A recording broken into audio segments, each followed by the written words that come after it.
안녕하세요. 배신의 장미입니다. 오늘 이야기는 명절만 다가오면 항상 뜨거운 화두를 불러일으키는 사연입니다. 왜 며느리는 시댁에 가는 것을 싫어하는 것이냐? 과연 며느리들은 왜 그런 것일까요? 각자의 입장이 있겠지만 오늘은 며느리들의 편에 서는 사연을 보내주셨네요. 과연 이 집안에 어떤 사정이 있었는지 사연 속으로 들어가 보겠습니다. 저희 시부모님은 엄청 많이 예민한 편이십니다. 특히나 명절이 다가오면 더 그러시죠.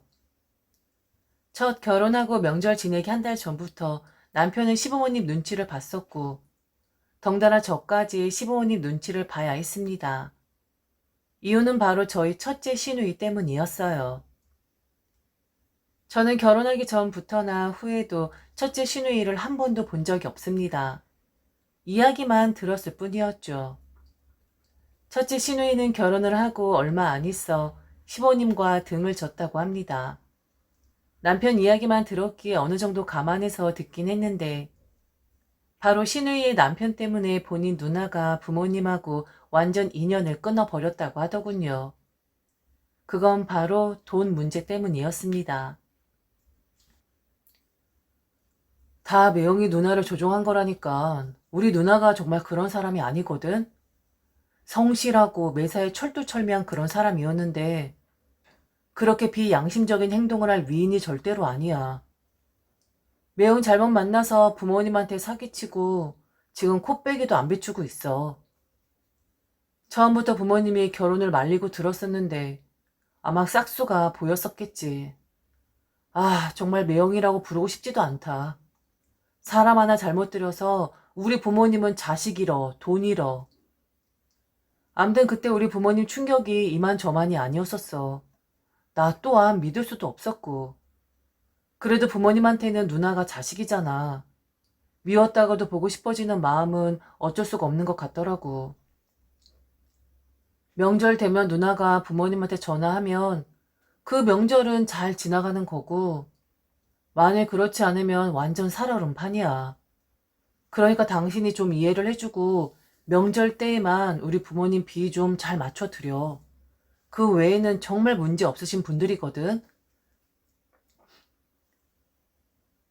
그렇게 첫 명절 때는 최대한 모든 것에 조심조심이었고 시부모님들도 처음 맞이한 며느리니까 제 앞에서 시누이를 향한 헛헛함을 내보이지 않으려고 애를 쓰시긴 했습니다. 뭐 이 정도 조심해서 문제가 없다면 할만하다 생각했어요. 그리고 명절 있어봤자 1년에 2번인데 2번 정도 몸 움츠려서 시댁과 불화가 없다면 기꺼이 내 몸을 낮추리라 생각을 했습니다. 그런데 그게 아니더군요. 시부모님은 시누이를 향한 헛헛함과 애절함 그리고 미움도 있으시긴 하겠죠. 그 모든 감정들을 제게 쏟기 시작하셨습니다. 한마디로 저는 남편에게 집착을 하시기 시작했는데 그렇게 하실 수밖에 없었던 이유는 시누이처럼 불행한 사단을 만들고 싶지 않아서라고 하셨어요. 남편의 말과 동일하게 시부모님도 이 모든 사단에는 사람을 잘못 들인 데 있다고 생각을 하셨습니다. 바로 시누이의 남편 탓이라고만 생각을 하셨거든요. 그래서 만일에 대비해서 2번 다시는 들어온 사람으로 인해 가족에 파탄나는 일이 생기면 안 되는 것이므로 저란 사람을 교육시키셔야 한다고 했습니다. 그 말에 기분이 좋진 않았지만 된통 당한 경험이 있으시니까 미리 단도리를 하고 싶으신 거겠지라고 좋게 생각을 하고 싶었어요. 그런데 가끔 시어머니의 말을 들어보면 도둑질을 하지 않았는데 아예 그럴 마음도 없는데 제가 이 집안에 도둑질을 하러 들어온 사람 마냥 표현을 하시곤 했었습니다. 아무리 신우의 남편으로 인해 상처가 깊다고 해도 저한테까지 그 프레임을 씌워서 너도 그럴 수 있으니 미리 예방 차원으로 경고를 하는 것이다 라고 말씀을 하셨지만 그 말에는 뾰족한 뼈가 잔뜩 들어있긴 했습니다. 차 알아보고 놀란 가슴 소뚜껑 보고 놀란다고. 우리는 한 번의 경험이 있기 때문에 의심을 먼저 하고 들어갈 수밖에 없어. 그러니까 너 말이야. 매사의 말과 행동에 조심을 하도록 해라. 그리고 니들 부부는 꼭 뭐든지 공동 명의로 하도록 해. 나중에 우리한테 와서 남편은 이게 있는데 나는 이게 없다느니 이런 죽는 소리 하지 말고. 그런 죽는 소리 해도 우리 눈 하나 깜짝 안 하니까. 그리고 절대로 시댁 재산에 욕심내지 말아라. 아들 하나 있지만 그 녀석한테 줄 생각도 없고 나중에 다 현금화해서 몇 년 안에 좋은 실버타운으로 들어갈 생각이거든. 니들한테 복양하라고 압박 줄 생각도 없고 며느리 밥 얻어 먹을 생각도 없으니까 니들도 우리한테 뭐 바라거나 하지 말라고. 처음부터 확실하게 말해 놓아야 하지만 나중에 문제가 없기 때문에 말을 하는 거야. 그냥 우리 실버타운 들어가기 전까지만 적적하지 않게 행사 때에만 얼굴 비추가면 된다. 더 바라지도 않고 만일 더 해준다 해도 그거 곱게 보지도 않아. 뭐 바라고 저러는 거 아닌가 하고 분명 네 시아버지는 나보다 더 의심하고 들깨다. 내 말 무슨 말인지 알아듣겠니? 들어온 사람들이 모두 하나같이 시댁에 뭐 빼먹을 것이 없나 하고 살살 눈치를 살피는 것이라고 생각하는 시부모님. 아무리 당한 게 있다고 하더라도 이제 막 결혼한 사람이고 이제 막 이 집안에 적응을 하고 있는 사람인데 저런 말을 아무렇지 않게 하신다는 것에 좀 너무한다는 생각도 들었습니다. 미리 단정을 짓고 너도 충분히 그럴 수 있는 사람이다 라는 투로 이야기하는 게 사실 더 기분이 나빴습니다. 그래도 시댁 행사 때에만 자식 노릇하면 된다 했고 더 이상 바라는 건 없다 했기에 저도 손해날 것은 없다 생각했네요. 그런데 사람이 다르고 다르다고 전혀 그렇지가 않은 거예요. 명절 언저리에만 예민해진다던 시부모님은 거의 365일 예민해 보였습니다. 그런데 그 예민해질 수밖에 없는 이유가 참 황당한데 제가 결혼을 하고 새로운 사람이 집에 들어오니 슈니와 시누이 남편이 더 생각이 난다는 거였어요. 갑자기 시어머니는 제게 전화를 하셔서 1시간 정도 뒤에 시아버지에게 전화를 드리라고 말을 하십니다. 안부 전화를 드리라고 하는 건데 그 이유가 기가 막히죠. 이유도 기가 막힌데 이런 말을 하라고 코치까지 해주시는데 그게 더 황당했습니다. 1시간 정도 뒤에 있다가 네 시아버지한테 전화해서 애교 좀 떨어라.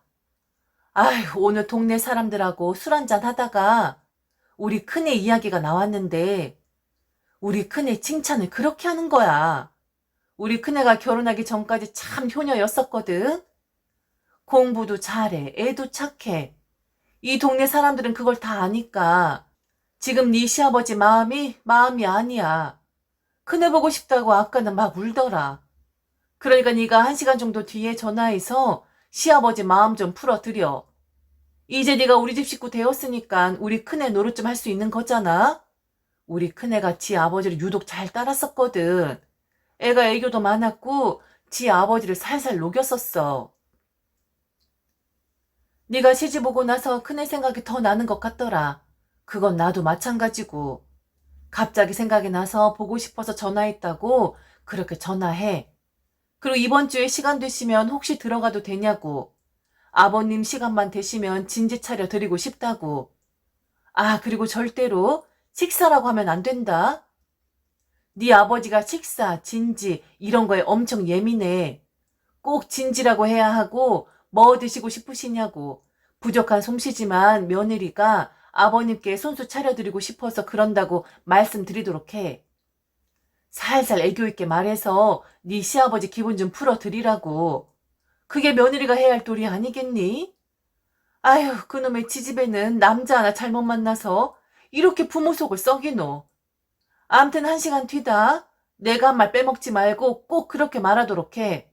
내가 뭐라고 했었니? 한번 말해봐라. 바라는 거 없다. 더 하려고 하면 우리는 너를 의심할 수밖에 없다. 하셨던 분이 제게 저런 말을 하라고 종용을 하시다니. 저런 말들은 진심에서 우러나서 해야 하는 말이잖아요. 그리고 제가 무슨 어린애도 아니고 이 말을 해야 한다. 꼭 이런 단어를 써야 한다. 라고 알려주시기까지 하시는 시어머니가 정말 어이가 없었습니다. 게다가 확인까지 하시다뇨. 그리고 시누이 대신해서 시아버지에게 애교를 떨라뇨. 저는 그렇게 할 수 없었습니다. 그럴 마음도 없었고 진심이 아닌 말을 그저 남의 기분 풀어주기 위해 하는 건 더욱이 할 수 없었죠. 어머니, 저 아버님 딸 아니에요. 그 딸 노릇을 왜 제가 해야 하는지도 모르겠고, 저는 아버님한테 척척 감길 생각은 추호도 없어요. 그리고 앞뒤 상황도 모르는 상태에서 어머니가 하신 말씀을 앵무새처럼 따라할 수도 없고요.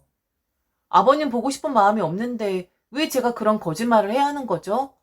그리고 저 이번 주말에 이미 약속 있어요.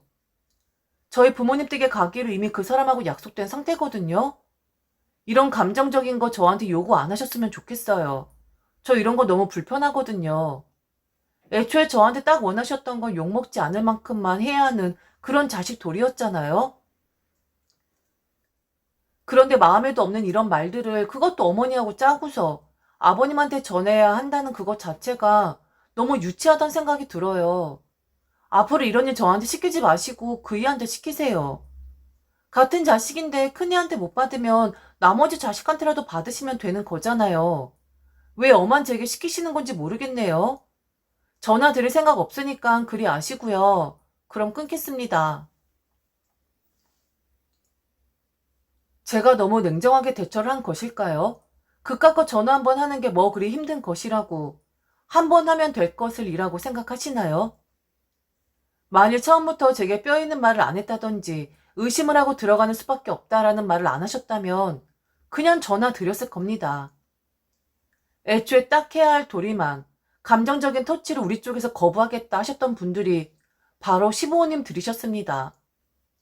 그런데 상황이 바뀌었다고 해서 제게 저런 유치한 것들을 시키시다니요. 결혼하자마자 도둑 취급부터 한 게 누군데. 네가 뭔가를 더하면 우리는 그걸 곱게 보는 것이 아니라 음흉한 속내가 있는 것이 아닌가 하고 의심의 눈초리로 볼 것이다 라고 한 사람이 누군데 말이죠. 그런데 제 말이 시어머니가 봤을 땐 좀 과했다라고 생각을 한 것 같았습니다. 며느리가 시어머니가 한 말에 내내 했어야 했는데 거절을 했으니 당돌하다 뭐 이런 거였겠죠. 그날 저녁 남편하고 대판 싸웠습니다. 남편은 시어머니의 말을 전해 듣고는 그게 뭐가 어려운 것이냐고, 좀 예민한 분들인데 좀 들어드리지, 왜 당신까지 예민하게 구는 것이냐고 하더군요. 전화를 하지 않은 저를 비난했고 제가 생각이 너무 짧았던 거였다고 몰아세웠습니다. 좀 자기도 맞춰드리면 안 돼? 우리 부모님이 정말 상처를 많이 받으셨었어. 좀 이해를 해달라고. 더군다나 결혼하고 당신이란 사람이 새롭게 우리 집에 들어왔으니까 누나 생각도 더 나고 매형 생각도 더 나겠지. 그래서 그러시는 건데 며느리면 좀 그렇게 해도 되잖아. 좀 좋게 좋게 넘어가도 되는 거잖아. 뭐 돈을 달라는 것도 아니고 그냥 마음 좀 풀어드리라고 한 건데 그게 그렇게 싫었어? 아, 당신까지 우리 부모님하고 각을 세우고 하면 난 정말 어쩌냐? 나는 도대체 어디 가서 숨을 쉬냐고. 남편을 위해서 좀 그렇게 못해주냐?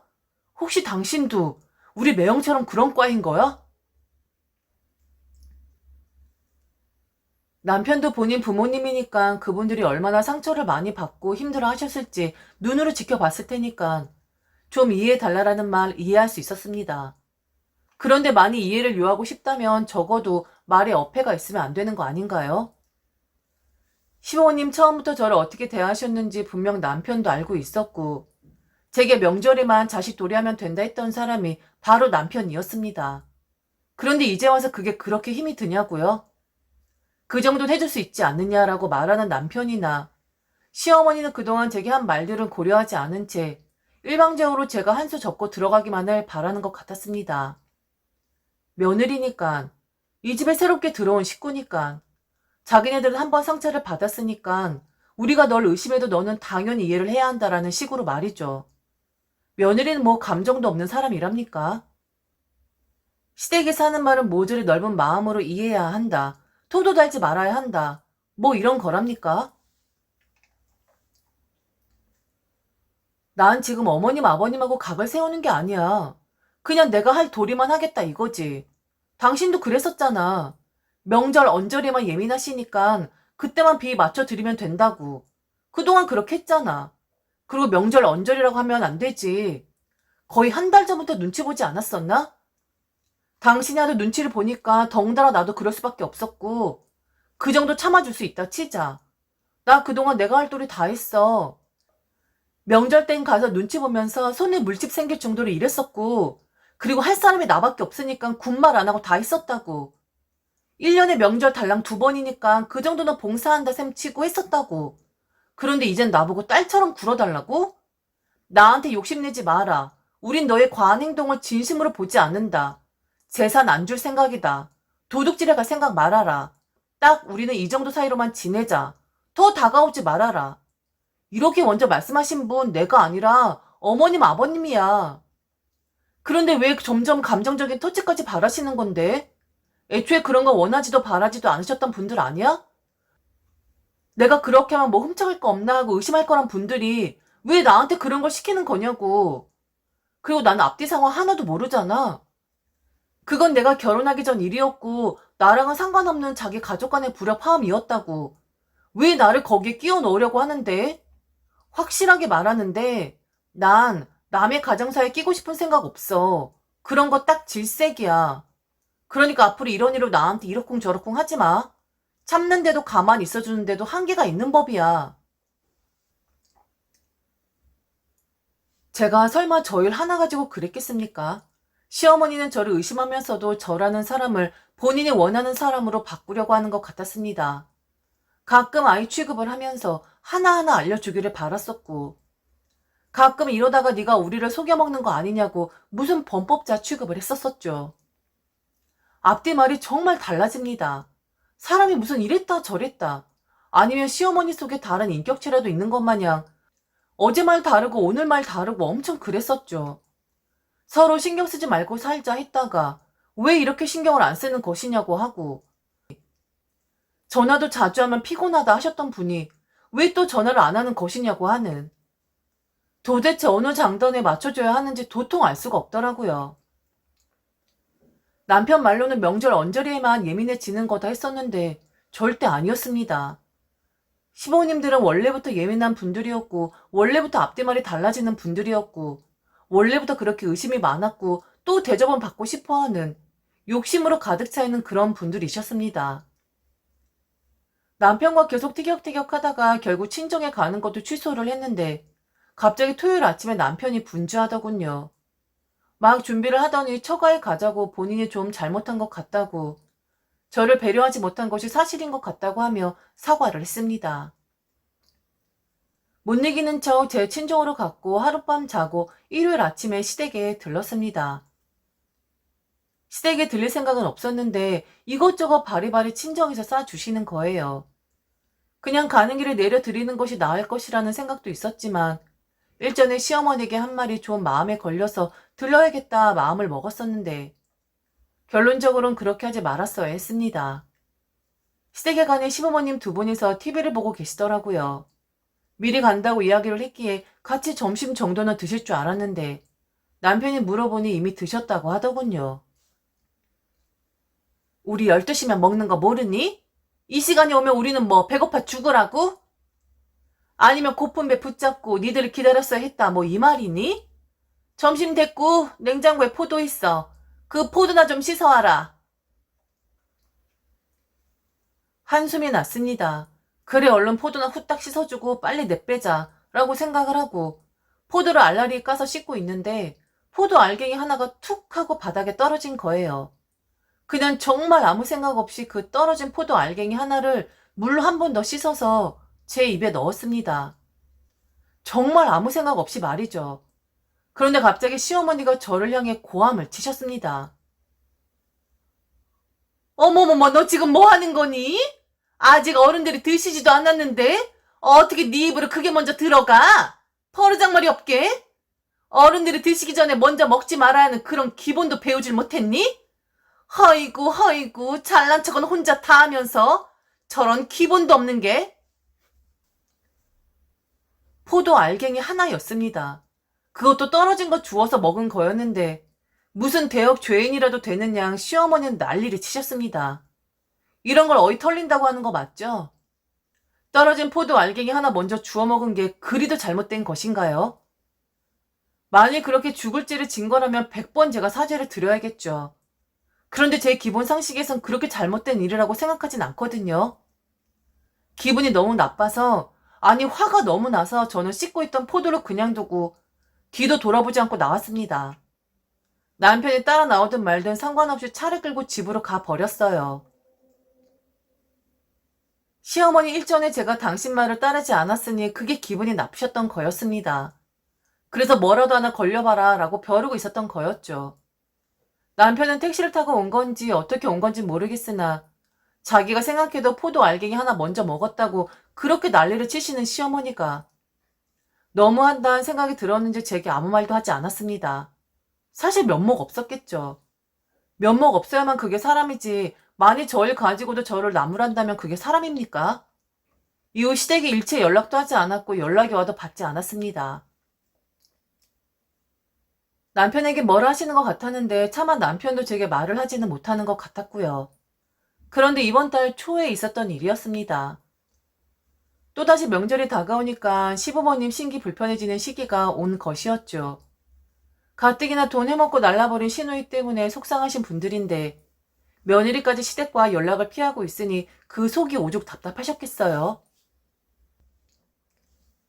그래서 제가 먼저 문자 넣었습니다. 그래도 명절만 다가오면 싱숭생숭하실 시부모님 입장 잘 알기에 아는 처지에 모른 척을 할 순 없더라고요. 시어머니 바로 전화 오더군요. 그런데 여전했습니다. 포도 알갱이 그거 하나 먼저 먹었다고 죄인 취급하시던 분이 그동안 연락 한 번 안 하고 삐져 있었다고 역시나 저를 죄인 취급하시더군요. 왜 연락했니? 이제 시댁에 오고 싶다고 그래서 연락한 거야? 너 좀 웃긴다. 누가 너 받아준대? 너도 나중에 너랑 똑같은 며느리 한번 얻어봐라. 시어머니가 조금 듣기 싫은 말 했다고 팽 하고 집에 가버리고 이후에 잘못했다 용서해달라는 말 한 번 없이 쥐죽은 듯이 있는 그런 얍삽한 며느리 말이야. 요즘 며느리들 참 편해. 싫으면 싫다고 표현도 하고 안 보고 싶으면 그냥 안 보면 되니까. 어쩜 그렇게 다들 잘나기만 했는지. 도대체 왜 시댁을 그렇게 못 잡아먹어 안달인지. 무슨 피해를 끼치는 것도 아니고 무섭게 하는 것도 아닌데 그냥 시댁 일이라면 다 싫고 피하고만 싶은 거지? 아휴, 늙은이가 마음을 곱게 써야지. 너그럽게 써야지. 집 뛰쳐나간 며느리가 애써 문자했는데 그거 받아주지 않으면 못돼 처먹은 시어머니 되는 거겠지. 이번 명절엔 평소보다 좀 더 일찍 오도록 해라.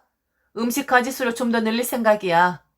너희 시아버지가 매일 먹던 거 말고 좀 새로운 걸 차시고 싶다고 해서 그럴 참이니까 할 일이 많아. 좀 일찍 오도록 해. 알겠니?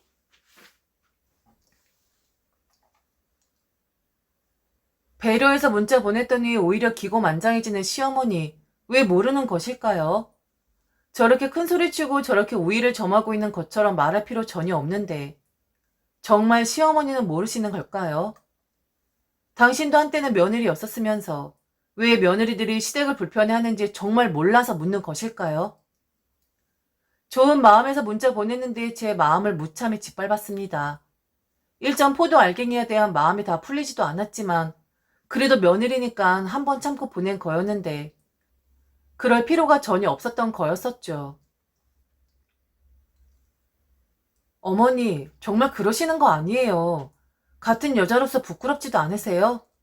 포도 알갱이 하나 때문에 그렇게 제게 모욕을 주시더니 여전히 어머니는 그러시네요. 여전하세요, 정말. 그래도 어머니가 요즘 며느리에 대해서 좀 아시니까 다행이네요. 맞아요, 어머니. 요즘 며느리들 참 편해요. 조금만 수 틀리면 시댁이 안 가고 조금만 기분 나쁘면 연락도 안 받고 요즘 며느리들 거의 다 그래요. 그런데 말이에요, 어머니.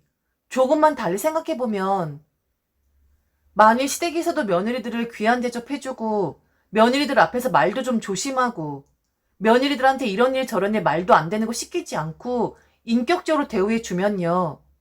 그런데도 며느리들이 과연 시댁 가는 걸 꺼릴까요? 며느리들이 왜 시댁 가는 것을 꺼려할까요? 정말 몰라서 물으시는 거예요? 시댁에 가면 하루 종일 종노릇 해야죠. 눈칫밥 먹어야죠. 게다가 남은 찬밥 신세에 시부모님의 뼈 때리는 말 들어야죠. 시댁 가면 상처나고 피로만 쌓이는데 거길 왜 가고 싶어 하겠어요? 만일 시댁에서 두 팔 벌려서 귀인 대접해주면 그래도 며느리들이 안 가겠다고 발악을 할까요? 시댁이 그런 대접을 하니까 며느리들도 그런 대접을 할 수밖에 없는 거예요. 안 그래요?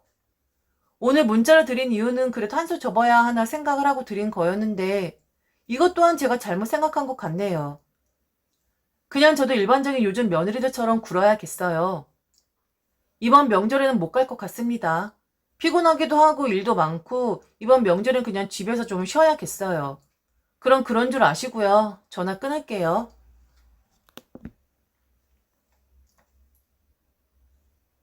그냥 문자를 보내지를 말걸. 저도 어쩔 수 없는 노예 근성 심어져 있는 며느리였었나 봅니다. 이맘때쯤 되면 항상 이야기가 나오죠. 시댁이라면 치를 떠는 며느리들. 무슨 수를 써서라도 시댁에는 가고 싶지 않다는 며느리들. 그렇게 시댁은 안 가면서 여행은 겁나 쳐가는 게 며느리들이라고 욕하시는 분들 한번 생각해 봐 주셨으면 좋겠습니다. 그간 며느리들이 시댁에 가서 어떤 대접을 받았는지 말이죠. 며느리도 며느리기에 앞서 사람이고 어느 한 집안의 귀한 딸입니다. 그리고 그런 대접 받으려고 결혼한 것도 아니고 며느리기 때문에 꼭 해야 하는 그런 시댁 행사들 때문에 정말 죽을 맛이라는 것을 좀 알아주셨으면 좋겠습니다.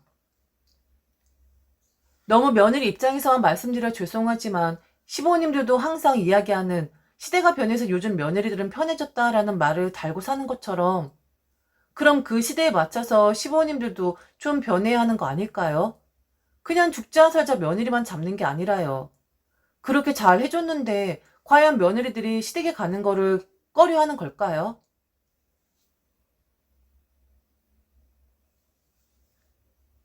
지금까지 들어주셔서 진심으로 감사합니다. 이상 배신의 장미였습니다.